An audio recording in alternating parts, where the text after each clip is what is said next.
Viewers, welcome to உணவே அமிர்தம். இந்த வாரம் முழுக்க நம்ம உணவே அமிர்தம் அப்படிங்கிற இந்த டைட்டிலுக்கு ஏற்ற மாதிரியான ஃபுட் கான்செப்ட்ஸை உங்களுக்கு சொல்லிட்டு இருக்கோம்.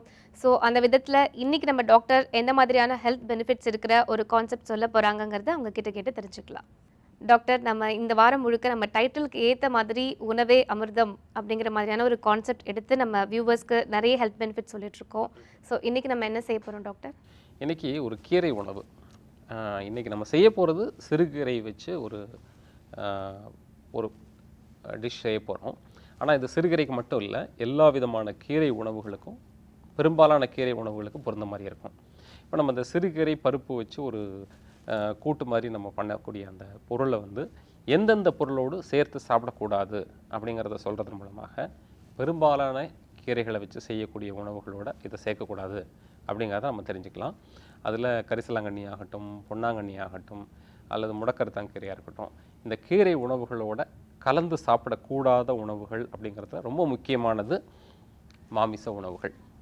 மீனும் கீரையும் சாப்பிட்டால் நஞ்சு, மீனும் மற்ற மாமிச உணவுகளும் சாப்பிட்டால் நஞ்சாகும், முட்டை சாப்பிட்டாலும் நஞ்சாகும் கீரையோட. அதனால் நஞ்சு அப்படிங்கிறது பொறுத்த வரைக்கும் பாய்சன் ஆகி உடனே மரணம் ஏற்படும் அப்படிங்கிற கருத்து கிடையாது.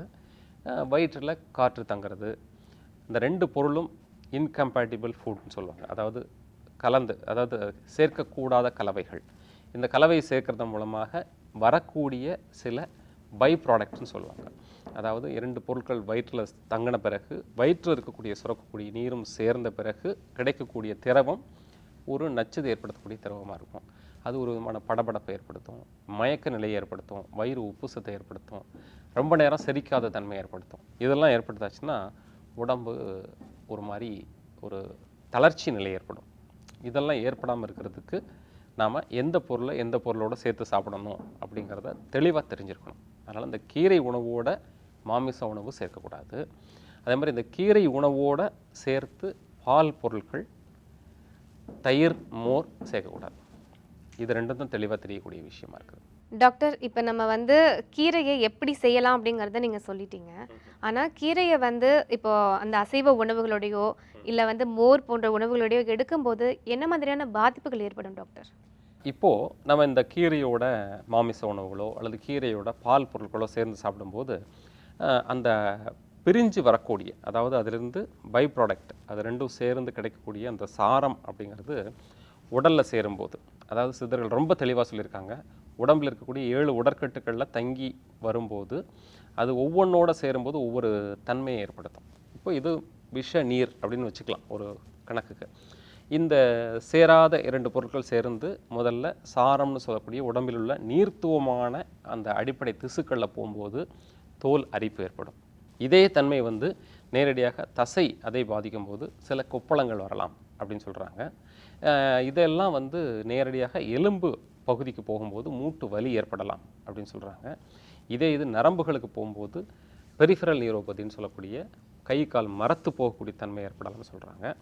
இதே நேரடியாக விந்து அணுக்களுக்கோ, ஆண்களுக்கு விந்தணுக்கள்லையோ, பெண்களுக்கு அந்த அண்ட கருவிலையோ போய் சேரும்போது இந்த சமயத்தில் உருவாகக்கூடிய கரு அப்படிங்கிறது ஆட்டோ இம்யூனிட்டின்னு சொல்லக்கூடிய ஒரு மாதிரியான ஒரு கண்டிஷன், ஆட்டோ இம்யூன் டிசார்டர்னு சொல்லுவாங்க.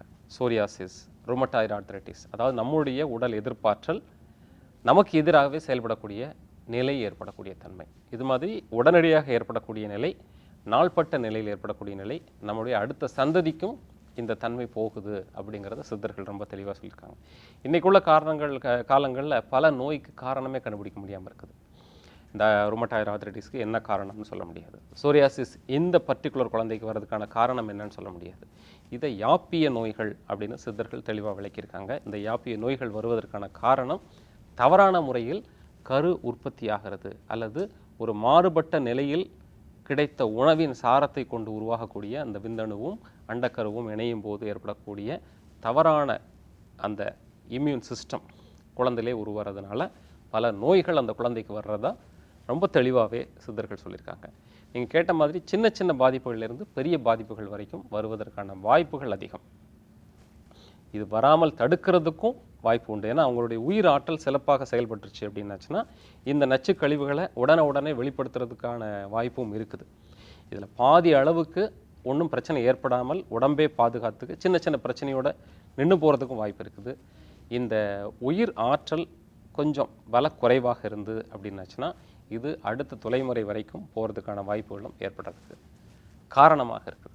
டாக்டர், நிச்சயமா கீரை வந்து எவ்வளோ நல்லது அப்படின்னு சொல்றாங்களோ, அதே இதை வேற ஒரு காம்பினேஷனோட சாப்பிடும்போது அது எந்த அளவுக்கு அஃபெக்ட் பண்ணுது ஹியூமன் பாடி அப்படிங்கிறது ரொம்ப அழகா விளக்குனீங்க டாக்டர். ஸோ இப்போ நம்ம பார்க்கும்போது சில பேர் கீரையை வந்து வெறுமனே அப்படியே வேக வச்சு சாப்பிட்றாங்க டாக்டர். அந்த மாதிரிலாம் எடுத்துக்கலாமா அதெல்லாம் கீரையை? தாராளமாக பயன்படுத்திக்கலாம்.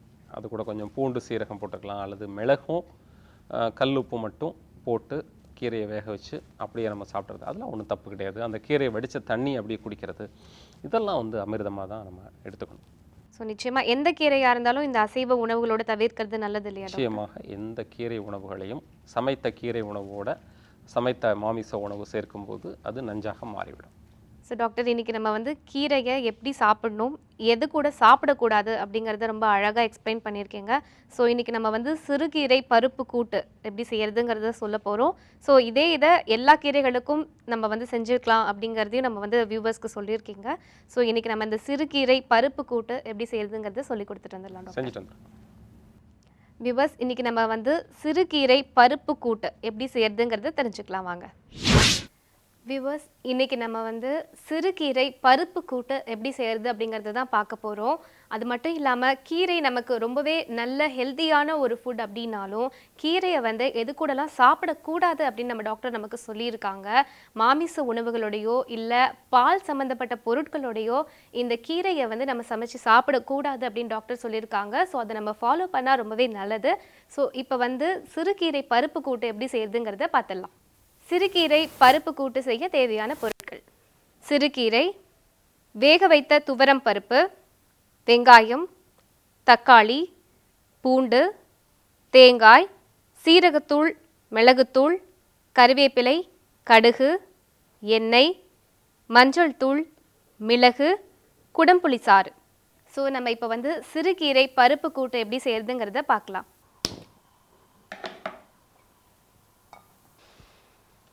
இதில் இப்போது தேவையான அளவு எண்ணெய் விட போகிறோம். எண்ணெய் நல்லா சூடானதுக்கு அப்புறமா இதில் நம்ம வந்து இந்த சிறுகீரையை ஆட் பண்ண போகிறோம்.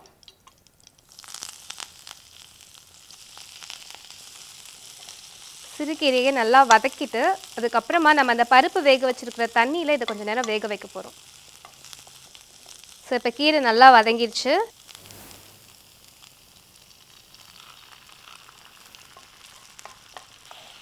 ஸோ இது நம்ம நல்லா வெந்துட்டே இருக்கும்போது இது கூட நம்ம வெட்டி வச்சிருக்கிற தக்காளியை ஆட் பண்ண போகிறோம். ஸோ தேவையான அளவு தக்காளி இதில் சேர்த்துக்கலாம்.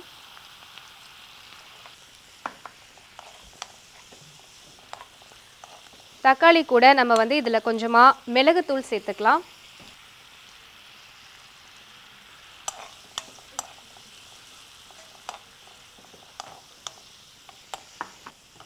ஸோ இது வெந்துட்டே இருக்கும்போது நம்ம இது கூட ஜீரகத்தூள் ஆட் பண்ண போகிறோம்.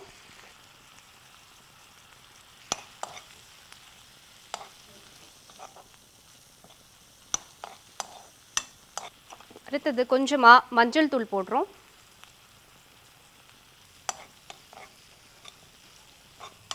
ஸோ அடுத்ததாக கொஞ்சமாக இதில் வந்து உப்பு சேர்த்துக்கலாம். உங்களுக்கு தேவையான அளவு உப்பு சேர்த்துக்கோங்க.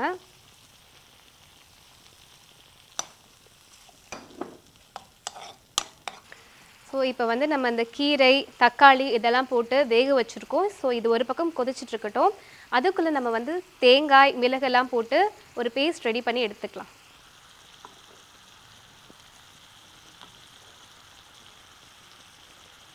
ஸோ இப்போ நம்ம வந்து தேங்காய், பூண்டு, மிளகு, ஜீரகம், வெங்காயம் இதெல்லாமே போட்டிருக்கோம். இது எல்லாத்தையும் நம்ம வந்து அரைச்சி எடுத்துக்கலாம்.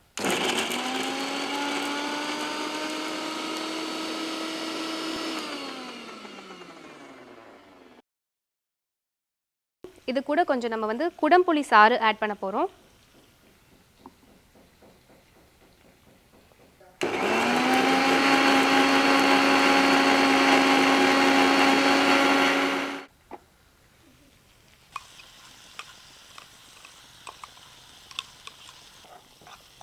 ஸோ இது ஒரு 5 நிமிஷம் கொதிக்கட்டும்.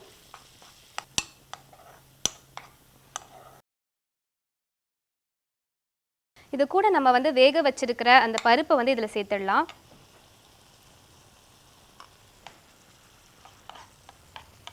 ஸோ இந்த சிறுகீரை பருப்பு கூட்டு வந்து ரெடி ஆகிட்டே இருக்குது. ஸோ இந்த பருப்பு நல்லா இது கூட சேர்ந்து நல்லா வேகிற வரைக்கும் நம்ம கொஞ்சம் நேரம் கொதிக்க விடலாம். ஸோ இந்த கீரை பருப்பு இதெல்லாம் வந்து தனியாக கொதிச்சிட்ருக்கு. அது கூட நம்ம இப்போ வந்து ஒரு கடாயை வச்சு நம்மளுக்கு தேவையான இந்த கடுகு, உளுத்தம் பருப்பு, கருவேப்பிலை இதெல்லாத்தையும் நம்ம வந்து தாளித்து எடுத்துக்கலாம். ஸோ கடாய் சூடானதும் அதில் நம்ம எண்ணெய் சேர்க்க போகிறோம்.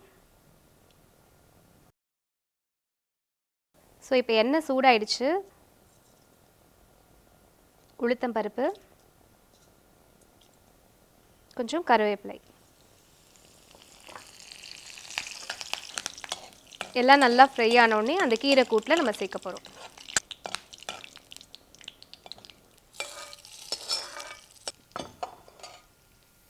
ஸோ இப்போ நமக்கு இந்த சிறுகீரை பருப்பு கூட்டு ரெடி ஆயிடுச்சு. இது ஒரு பவுலில் ட்ரான்ஸ்ஃபர் பண்ணிடலாம் நம்ம.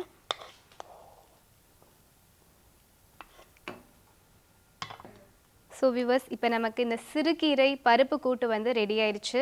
கீரையை வந்து டாக்டர் சொன்ன மாதிரி இந்த மாமிச உணவுகளோடு சேர்க்காம கீரையை தனியாக சாப்பிடுங்க, ஆரோக்கியமாக இருங்க. இதை உங்கள் வீட்டில் ட்ரை பண்ணி பாருங்கள். வியூவர்ஸ், இன்றைக்கி நம்ம சிறுகீரை பருப்பு கூட்டு எப்படி செய்யறதுங்கிறத தெரிஞ்சுக்கிட்டோம். அதே மாதிரி எல்லா கீரைகளும் இதே மாதிரி சமைச்சு சாப்பிட்டா அது அமிர்தமாகும் அப்படிங்கிறதையும் டாக்டர் நமக்கு சொல்லியிருக்காங்க. ஸோ இதை கண்டிப்பாக ட்ரை பண்ணி பாருங்கள். அடுத்ததாக நம்மளுடைய வியூவர்ஸ் சில சந்தேகங்களை கேட்டிருக்காங்க. அதுக்கான விடைகளை டாக்டர் கிட்ட கேட்கலாம். டாக்டர் ராணி அப்படிங்கிறவங்க தஞ்சாவூர்லேருந்து எழுதியிருக்காங்க. அவங்க என்ன சொல்லியிருக்காங்க அப்படின்னா, மதிய நேரத்தில் அவங்க தூங்க வேண்டிய சூழல் ஏற்படுது. ஸோ அந்த மாதிரி தூங்கும்போது அவங்களுக்கு வந்து ரொம்பவே அதிகமாக வறண்ட மாதிரி காணப்படுது அப்படின்னு சொல்கிறாங்க. அதாவது என்னென்னா, அவங்க உடம்புல வந்து டீஹைட்ரேட் ஆன மாதிரி இருக்குது, நீர் சத்து இல்லாத மாதிரி இருக்குது, எனக்கு ஒரு மாதிரி சோர்வாக இருக்குது அப்படிங்கிற மாதிரி கேட்டிருக்காங்க டாக்டர். ஸோ இதுக்கு என்ன பண்ணணும் அப்படின்னு கேட்டிருக்காங்க. சிம்பிளாக சொல்லணும்னா மதியானம் தூங்கக்கூடாதுன்னு தான் பதில் சொல்லுவோம். என்ன அடிப்படைன்னா, நம்ம ஏற்கனவே விளக்குற மாதிரி சர்க்கேடியன்றதுன்னு பேர். ஒரு நாளில் 24 மணி நேரங்களில் நடக்கக்கூடிய உடல் இயங்கியல் மாற்றங்கள் சூழல், அதாவது பிரபஞ்சத்தில் இருக்கக்கூடிய அந்த ஆற்றலுக்கு ஒத்தவாறு நடக்கணும்.